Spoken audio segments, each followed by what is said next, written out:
buenos días, queridos telepensantes. Ya es miércoles 16 de octubre y estamos ya listos para comenzar nuestro resumen de noticias. Ustedes ya saben, el primer resumen de noticias desde una perspectiva libertaria, soberanista, en donde evidentemente vamos a abordar los temas no como los aborda la prensa tradicional, que muchas veces es militante de estos grupos globalitaristas.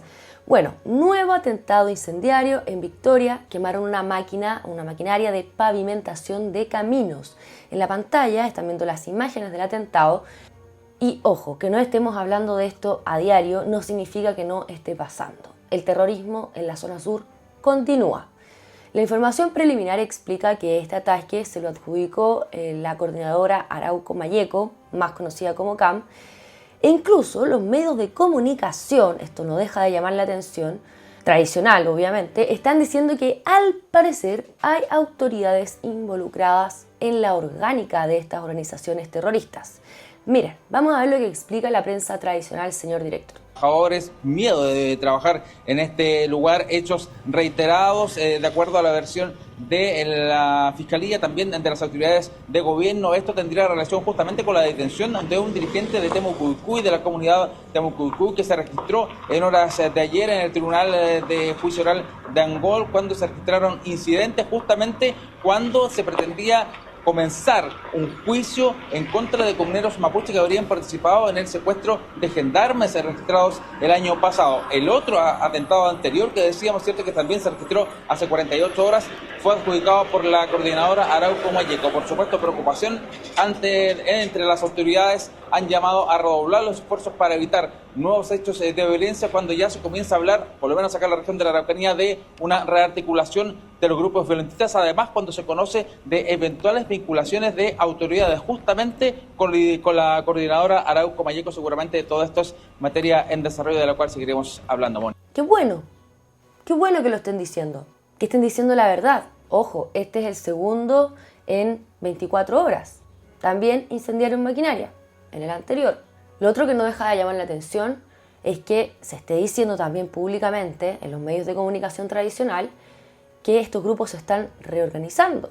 Grave, muy malas noticias para la gente de la zona sur de nuestro país. Fíjense que además vecinos del Valle de Utah se movilizaron en la ruta 11CH, la ruta que va a Bolivia. Esto por el aumento grave de la delincuencia y falta de apoyo de las autoridades. Claro, luego salen diciendo que no, que los militares están apoyando en la zona, la función de carabineros y todo lo demás. Esto es falso. Están allá, sí. ¿Qué están haciendo? Nada, no pueden hacer nada. En el lugar se encontraba personal de carabineros para desbloquear la carretera porque ellos estaban cortando el tránsito. En la pantalla ustedes están viendo las imágenes de cómo Carabineros saca a la gente. Tenemos que reaccionar, telepensantes. Esto es lo que están viviendo los chilenos. Obviamente, este gobierno que lucró políticamente con las manifestaciones en las calles, sí, no va a permitir que a ellos mismos les hagan lo que ellos hicieron. No, esto es un clásico de la élite revolucionaria, que luego termina con el revolucionario. No podemos seguir en la comodidad de nuestros hogares, que ya la verdad es que tampoco son tan cómodos, tampoco son seguros. Hay que apoyar a esta gente. Revelan, además, millonarios contratos del MinSal, Ministerio de Salud, con la Universidad San Sebastián. Sí, Ministerio de Salud. Los involucrados, los subsecretarios Luis Castillo, que hizo un trato en 2018 por más de 43 millones de pesos, por programas de formación de 8 profesionales y 2 más que fueron autorizados por Arturo Zúñiga, quien asumió el cargo en 2019, luego de que Castillo renunciara. Esto fue en septiembre y noviembre del mismo año por 417 millones de pesos, a fin de pagar programas de capacitación y especialización de médicos cirujanos. ¿Por qué el Ministerio de Salud le paga los cursos a los cirujanos? No me parece. Nuevamente, intromisión del Estado. Recordemos que además la Universidad de San Sebastián recibió desde el Mineduc, desde el Ministerio de Educación, más de 1.400 millones de pesos en tratos directos. Ojo, cuando Marcela Cubillo fue ministro de Educación. ¿Cómo tiene entonces Marcela Cubillo la cara, el descaro de decir que esta universidad es privada, por lo tanto le puede pagar a sus profesores, a sus docentes, académicos, el sueldo que se les ocurra, si finalmente igual está siendo financiada con plata de todos los chilenos, los mismos médicos que fueron capacitados desde el Ministerio de Salud. ¡Qué vergüenza! Efectivamente debemos defender el sector privado, pero acá lo que está mal es que el Estado sea cliente del sector privado. Bueno, ya sabemos que esta universidad fue usada para mantener a los políticos que estaban sin pega. Hasta el exfiscal amigo de Hermosilla trabajó en la Universidad San Sebastián. Fíjese que además el Estado comprometió pagos a la Universidad de San Sebastián por más de 3.500 millones de pesos por el uso de laboratorios durante la pandemia. Y curiosamente después, el exministro París de Salud y el subsecretario Zúñiga se fueron a trabajar a la Universidad de San Sebastián. Qué curioso, ¿no? ¿Sabes lo que más me molesta a mí de todo esto? Es la prostitución, y perdón que lo diga en estos términos, pero esta es la prostitución del Estado subsidiario que debemos defender, porque es el que nos garantiza la libertad, ¿no? Y esta gente, que se supone debiese estarlo defendiendo, lo está prostituyendo. Eso es lo que están haciendo. Bueno, la universidad explica que todos los contratos que se hicieron fueron de manera regular. Ok, fantástico, si eso no es el problema. Acá hay un dilema ético y moral. ¿Cómo es que el ministro después terminó trabajando en la misma universidad? Los ministros, el de salud y el de educación. ¿Me van a decir que aquí no hay un conflicto de interés? Más allá de que sea legal o no, la casta política. Esta es la casta política. El problema es cómo esto además afecta al mercado. Bueno, 5 carabineros resultaron involucrados en el robo a Brinks de la región de O'Higgins, Rancagua. Lamentable, sí, y no podemos negar que las instituciones en Chile se corrompieron por culpa de la casta política. Ellos son los responsables, ellos son quienes lo permitieron. Recordemos que este robo fue por alrededor de 12.000 millones de pesos, uno de los robos más grandes de nuestro país, similar a lo que se está robando el Frente Amplio, ¿no? Y los involucrados son 2 cabos segundos, 2 cabos primeros y un carabinero. Mientras tanto, hay carabineros inocentes en la cárcel. ¿Por qué? Por defender nuestro Estado de Derecho. Y se los recuerdo porque ya estamos a vísperas del octubrismo, estamos a un par de días. Bueno, estos carabineros serán investigados por su participación. Se detectó que habían sido parte de todo esto gracias a fotografías de reuniones que los inculpan previas al robo y a un radio que pertenecía a uno de los carabineros y fue encontrado al parecer en uno de los autos que se dio la fuga. Ayer en la mañana fueron detenidos, ustedes están viendo las imágenes en pantalla, y desde Carabineros informan que serán eliminados de la institución. Lo lamento. Lamento el modus operandi de la institución. No digo que estos carabineros sean inocentes, pareciera que no, la justicia tendrá que determinarlo. Lo más probable es que sean responsables de este delito. Pero yo creo que de todas maneras el actuar de la institución no es el adecuado. Porque esto mismo le hicieron al cabo Zamora, a Claudio Crespo, a Maturana y a otros tantos carabineros más. Y no se está respetando el principio de presunción de inocencia. Por eso esto está mal. Porque primero la justicia debiese determinar que estas personas son culpables, que estas personas son responsables. Y luego que sean desvinculados de la institución, por mientras debiesen suspenderse. Insisto, yo no estoy defendiendo a estos carabineros, para nada. Probablemente sean culpables de lo que se está investigando. Pero no podemos permitir que se vulnere el principio de la presunción de inocencia. No se puede. Expulsarlos es asumir que son culpables. Reitero, miren qué pasó con tantos carabineros que fueron perseguidos en el octubrismo. También los desvincularon de la institución de inmediato y resulta que la mayoría son inocentes, por no decir todos. Ahora, ojo, el fiscal descartó de manera preliminar que hayan sido parte de las personas que elaboraron todo este plan de robo a la empresa, sino que habían sido convocados por los sujetos que ya están en prisión preventiva. En el fondo no tuvieron participación directa, no estuvieron ellos en el lugar de los hechos mismos, sino que estuvieron previamente entregando muchísima información para que estos delincuentes pudieran realizar el robo de manera efectiva. Miren, les voy a leer lo que dice el fiscal. Dan información, se preparan, miden los tiempos de reacción, cooperan con algunas situaciones puntuales que se ventilan mañana, por hoy, porque hoy miércoles será la audiencia. Tienen una participación que influye directamente en la ejecución, explicó el fiscal. Bueno, hoy miércoles, reitero, vamos a tener más información al respecto. Vamos a ver lo que dice nuestra superministro de Interior, muy preocupada por detener el crimen, la señora Carolina Toa. Eso ha sido ciertamente un éxito, dar con los funcionarios involucrados. Se ha producido en diversas oportunidades en el último tiempo que ha habido hallazgos importantes en investigaciones de funcionarios de las policías involucrados en delitos, y eso es gracias a que hoy existen ciertos mecanismos que facilitan la denuncia interna, que facilitan la denuncia anónima por parte de la ciudadanía por distintos canales protegidos que además garantizan trazabilidad de las denuncias, respuesta al denunciante de cuál fue el resultado de los antecedentes que aportó.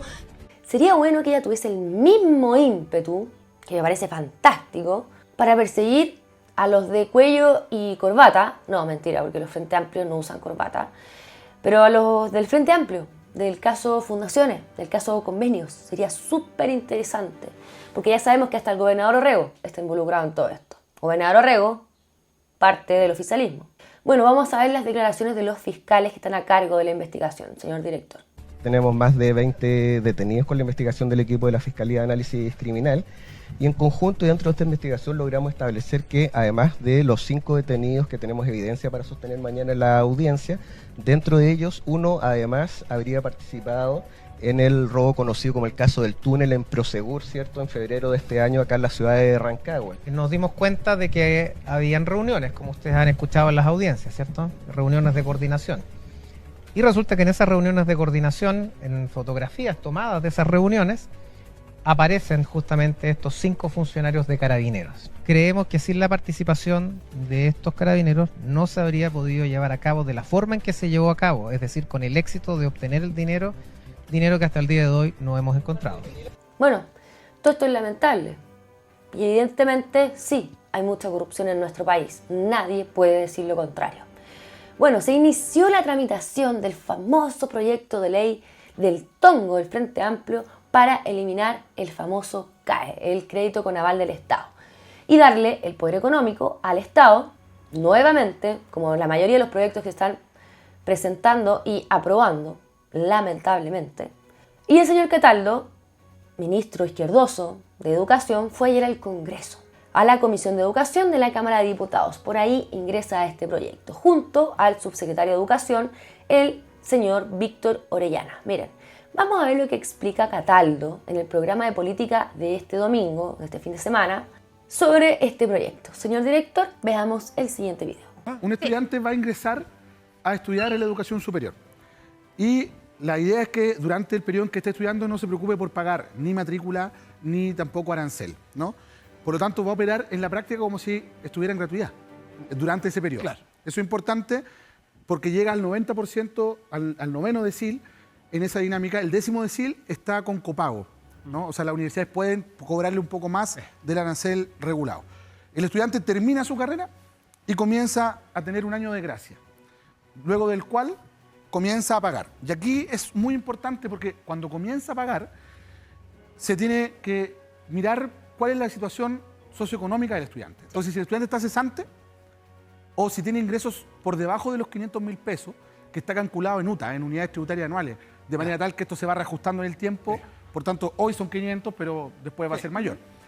Entonces está en un tramo exento en el que no está obligado a retribuir, mientras esté pagando, mientras esté en esta condición, o cesante o con ingresos inferiores a 500.000. Si su ingreso es superior, comienza a pagar cuotas mensuales que van a oscilar entre el 1 y el 8% de los ingresos. Por tanto, es una forma de retribuir que es progresiva, porque mientras más ganas, más contribuye.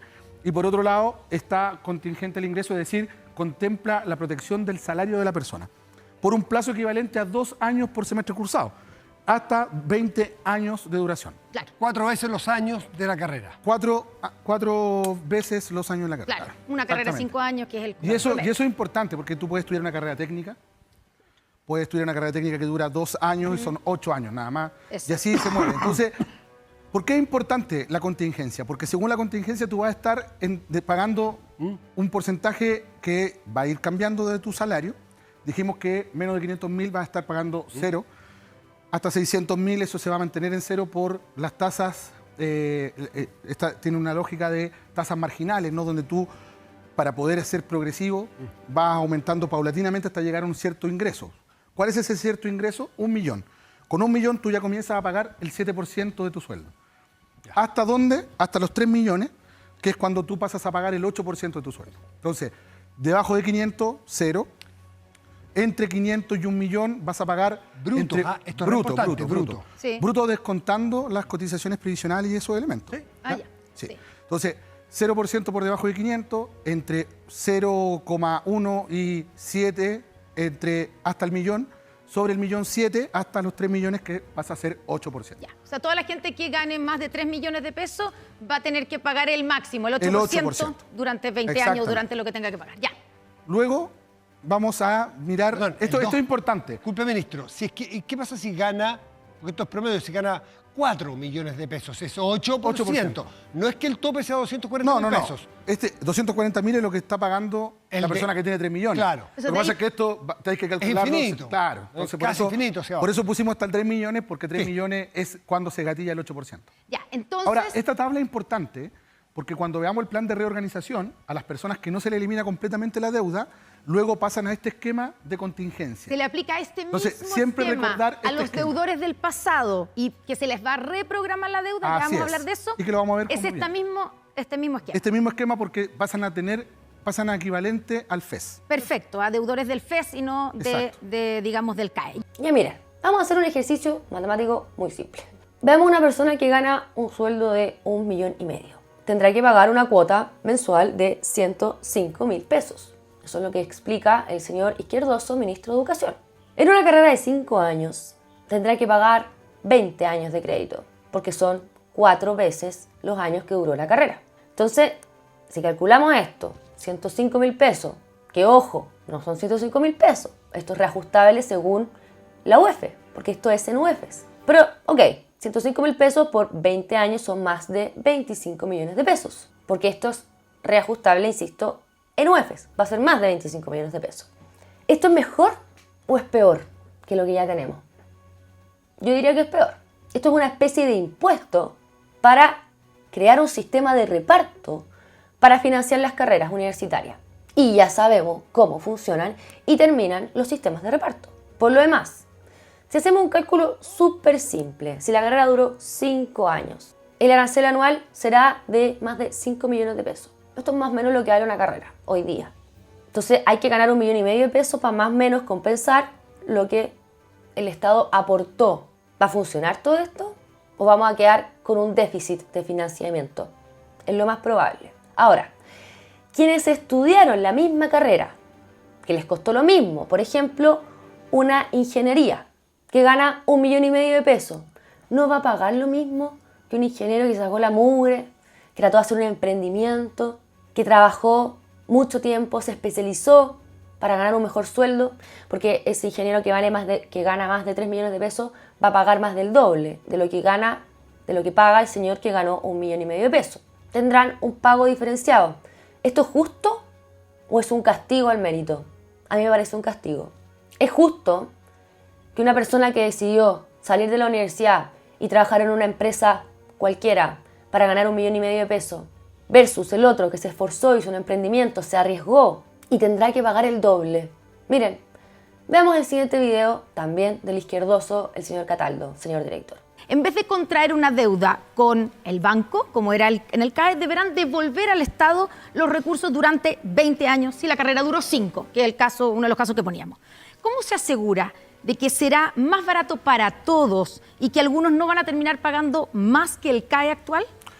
A ver, lo primero... Me pongo en el caso del último grupo, que van a ganar más de 3 millones de pesos y van a pagar 8% durante 20 años. Sí, bueno, lo primero es que la hipótesis no es que todos van a pagar menos que lo que le costó la carrera, que algunos lo han dicho, ni menos de lo que pagan con CAE. Lo que se está diciendo es que va a ser progresivo, que la mayor parte va a estar en mucho mejores condiciones de lo que está hoy día.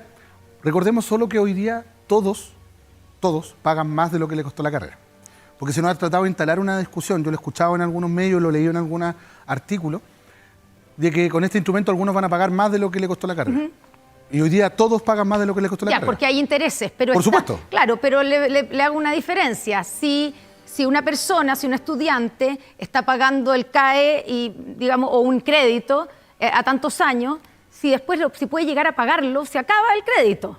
Aquí en este caso, la persona que va a pagar durante 20 años va a pagar igual, pese a que ya tal vez en el 10º año pagó lo que le prestó el Estado. Y también puede ocurrir que la persona no termine de pagar lo que costó la carrera.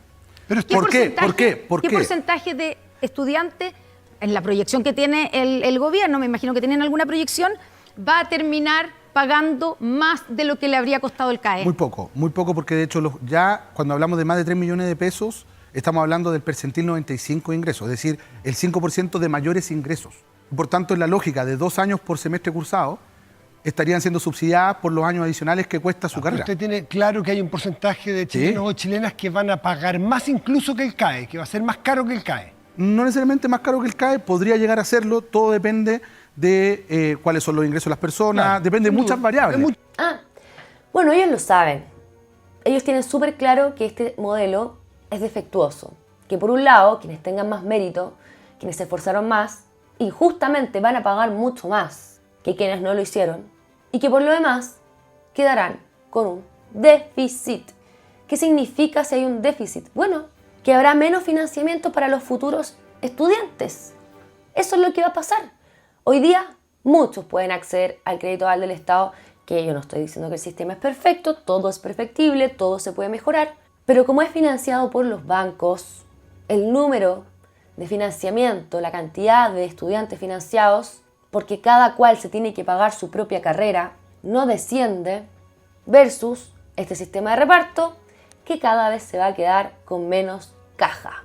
Esto sin contar que, al menos durante 2 años, este sistema no va a recibir ingresos. Por lo tanto, el Estado tendrá que desembolsar un monto considerable de plata que evidentemente no tienen. ¿De dónde la van a sacar? Nos van a endeudar. Bueno, se rechazó además la acusación constitucional del ministro Matus. Esta acusación fue impulsada por el oficialismo, por lo izquierdoso, y la verdad es que no se ha sabido más en profundidad de que conversó con Hermosilla. Y lamentablemente esta acusación resultó ser bastante escuálida. Pero debemos tener foco en lo siguiente. Matus mintió. Y que él mienta no es menor. No es como que mienta cualquier ser humano. Él mintió en razón de su nombramiento y sobre la influencia que pudo o no tener Hermosilla en este nombramiento. Obviamente es muy distinto al caso de Vivanco, en donde hemos sabido muchísimo más sobre la relación que ella tenía con Hermosilla. Luego aparece, recordemos, de que supimos esto, de que mintió en una entrevista en un medio de comunicación tradicional dando explicaciones muy malas, la verdad. Muy extraña. El que explica se complica, dijimos en ese minuto. Pero acá hay gato encerrado, está claro. Ahora, ¿qué es? Bueno, lamentablemente no hay nada concreto. La izquierda, además, no se preocupó de investigar y darle peso a esta acusación constitucional, porque, insisto, fue impulsada por la izquierda. Miren, estos son los argumentos que primaron para los izquierdosos. Les voy a leer el post de Matías Ramírez. Él es diputado del Distrito 2, pero que además fue reposteado por Lorena Pizarro. Vale decir, ella comparte la opinión de Matías Ramírez. Por eso se reposteó, ¿no? Les voy a leer, está en pantalla también. Por 3 votos se rechaza la acusación contra el ministro Matus. Lamentable conociendo el historial de impunidad que ha establecido en causa de derechos humanos, desde que es parte de la sala penal en la Corte Suprema. Pésima señal. A ver, esto no es parte de la acusación constitucional. Aquí se nota que la intención de la izquierda en contra de Matus es muy distinta a la probidad, a la honestidad o no del ministro, a la ética y la moral, a la relación o el vínculo que tiene con Hermosilla. No tiene nada que ver con eso. Él mintió, sí, pero básicamente lo que están haciendo acá es intentar acusar a Matus de algo de lo que no pueden acusarlo, que son sus fallos en relación a los derechos humanos, esos derechos humanos que sabemos que son prodelincuentes, ¿no? Miren, vamos a ver lo que declaró el diputado Johannes Kaiser al respecto. Yo me hago cargo también de lo planteado por mis antecesores. Yo creo que esta raquítica acusación no ha acompañado suficiente carne como para que pueda pasar a la siguiente instancia. las acusaciones en sí han sido desvirtuadas por la defensa. Pero a mí me complica otro elemento también, señora Presidenta, que es lo siguiente, son las declaraciones de la diputada Lorena Pizarro, por su intermedio, señora Presidenta, respecto de la voluntad de por qué querían aprobar esta acusación constitucional. Y ella estableció, o cuanto menos mencionó, que era por el tipo o los fallos que estaba dictando el magistrado. Y a nosotros como Congreso nos está vetado pronunciarnos sobre los fallos de los magistrados. Es decir, que están viciando su propio voto. Están viciando su propio voto en el Partido Comunista, en la bancada del Partido Comunista, al no votar sobre el fondo de la acusación, sino que sobre elementos que no están incluidos en la acusación. Ese es un vicio, señora Presidenta, que no debe dejar pasar esta corporación, puesto que si nosotros estamos elevando la vara y la mano contra jueces en razón de no aplicar la ley como corresponde, entonces ¿con qué moral podemos venir nosotros a saltarnos la ley a la hora de seguir un procedimiento como este? Aquí se requiere cuanto menos de consecuencia. No hay suficiente material probatorio para demostrar que el juez Matus efectivamente mintió. Aquí se desvirtuó esa acusación. Respecto al recurso de queja, también se cayó. Pero allá levantan entonces otras causas que no están contempladas en el nivel acusatorio para votar a favor de la acusación. A mí me parece que eso es un insulto a la legalidad, es un insulto a la Constitución y es un insulto a este Congreso. Bueno, no fue solo entonces el señor Matías Ramírez, diputado, quien cae en una práctica inconstitucional. Entonces así es como se desvirtúan las cosas en el Congreso y termina todo patas para arriba, para todas partes.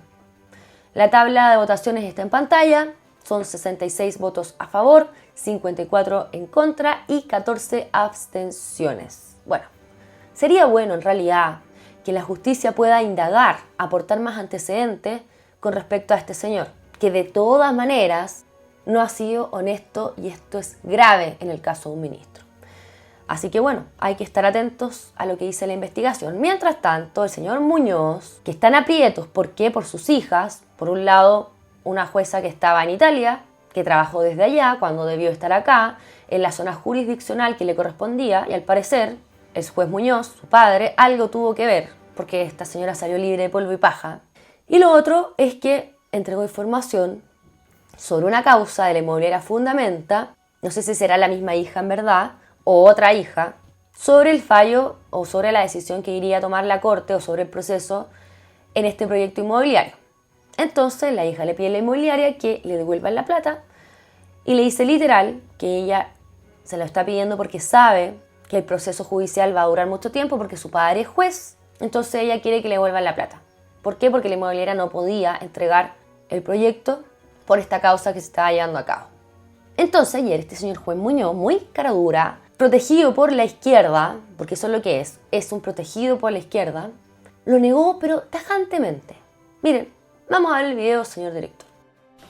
Niego total y absolutamente, de la forma más categórica, como lo he hecho en la Cámara de Diputados, haber dado noticia a mi hija del acuerdo alcanzado por la tercera sala de la Corte Suprema el 19 de octubre de 2022 respecto del acuerdo y de los recursos en el proceso 1085 de ese año, que por cierto se ha señalado acá, que era rechazar todos los recursos con 2 votos en contra. ¿Qué nivel, no? ¿Qué nivel? Que se ponga de acuerdo con su hija. Porque lo que dijo su hija está respaldado. Bueno, esto de no creer. Nos volvemos a Procultura. Seguimos con la corrupción en este país. Recordemos que estamos hablando que a esta fundación se le multiplicaron las platas por 10 luego de que Boric llegara al poder. Estamos hablando de que antes recibía alrededor de 300 millones, que sí, es mucha plata, pero ahora se están investigando más de 3.000 millones de pesos solo a esta fundación, solo a Procultura. Increíble. Bueno, luego de que perdieron también a sus abogados defensores por culpa de Caramanos, porque la defensa, los abogados estaban presentando una línea argumentativa diciendo que Caramanos había hecho depósitos a Procultura por la devolución, por concepto de devolución de platas, qué sé yo, y Caramanos negó esto tajantemente. Entonces, gato encerrado, se produce una inconsistencia en las versiones y el estudio jurídico decide dar un paso al costado. Esto no es un buen augurio, un buen presagio de nada, se los digo, es evidente, ¿no? Bueno, ahora la empresa Anglo American se querella en contra de Procultura y acusa que 290 millones de pesos no han sido rendidos. La querella es presentada por estafa. Además, se revelaron 5 convenios por más de 400 millones de pesos firmados entre 2021 y 2023. ¿Qué debemos observar? 1. ¿Se dan cuenta de toda la plata que hay detrás de estas organizaciones progresistas, globalitaristas? Es impresionante. Ojo, esta es una de tantas organizaciones. De cómo además los grandes poderes económicos los respaldan. ¿Se dan cuenta de cómo les fascina el lucro a estos hipócritas? Como diría un capitalista, con plata baila el monito, ¿no? ¿Ustedes creen que esta gente se mueve sin plata? Apenas se mueven con plata, telepensantes. Imagínense si no les pagan. Si no les pagan como a ellos les gusta que les paguen. Si el amor al dinero es real. Imagínense estos vagos sin plata. No se mueven ni por si acaso. 2. Se dan cuenta, como son vagos, ni siquiera valoran el monto de plata que están recibiendo. Ni siquiera valoran la institución que les da de comer. Miren, la empresa declaró lo siguiente, se los voy a leer. Hicieron presente que poseen estrictos protocolos y que así se estableció que existían irregularidades en la rendición y trazabilidad de los últimos proyectos, agregando que dichos convenios, que existen desde el 2017, tuvieron por objeto beneficiar a comunidades en las zonas donde la compañía tiene operaciones con foco en las áreas de medio de vida, turismo y patrimonio, plan de montaña, salud y bienestar. Todas las donaciones efectuadas por Anglo American a Procultura fueron donaciones destinadas a proyectos específicos que la donataria debía ejecutar. Anglo American nunca entregó libertad a la fundación para el destino de los fondos donados, indicaron. Concluyendo que las iniciativas de Anglo American, desarrollo en conjunto con la Fundación Procultura, se enmarcaron en el trabajo permanente que la compañía lleva a cabo en distintos territorios con el fin de contribuir a actividades de desarrollo socioeconómico de las comunidades donde se está presente. Bueno, entendamos además que estos burócratas estatales, que esta casta política obliga a las empresas a hacer proyectos, a entregarles la plata básicamente, como mitigación de impacto ambiental. Ellos tienen que realizar proyectos de mitigación de impacto ambiental y una de las maneras es entregando platas a ONGs para que desarrollen estos proyectos. Obviamente no es casualidad que Anglo American le haya entregado la plata a estos progres, porque pasa que son empresas también progresistas, ¿no? Pero fíjense en cuánta plata maneja esta gente. Bueno, relacionado con lo mismo, Republicanos presentó una querella criminal por el caso Procultura, por fin, y sus dardos van hacia Boric y hacia Orrego, el gobernador de la región metropolitana, que va a la reelección. Recordemos que el gobernador Orrego, entre otras más, pero entregó un monto que supera los 1.600 millones de pesos a esta misma fundación. Bueno, queridos telepensantes, con esto vamos a ir cerrando. Les agradezco la compañía de hoy. No se olviden que el algoritmo nos está tirando para abajo, así como en buen chileno, así que necesitamos de la ayuda de ustedes para que nos ayuden a compartir estos videos. Pongan un like, dejen un comentario, suscríbanse a nuestro canal. ¿Para qué? Para que aumentemos cada día más la comunidad de los telepensantes. Soy la Clau Ormeño para Esfera Pública. Nos vemos mañana. ¿Tú sabes qué son los gays? Yo sé. ¿Qué son? Es como, por ejemplo, si hay una mujer que se enamora de otra mujer o hay un hombre que se enamora de otro hombre. Ah, ya. ¿Y trans? ¿Tú sabes qué es la gente trans? Es una persona que quiere ser de su género opuesto. Ah, buena. ¿Y eso dónde lo aprendieron ustedes? De mi mamá.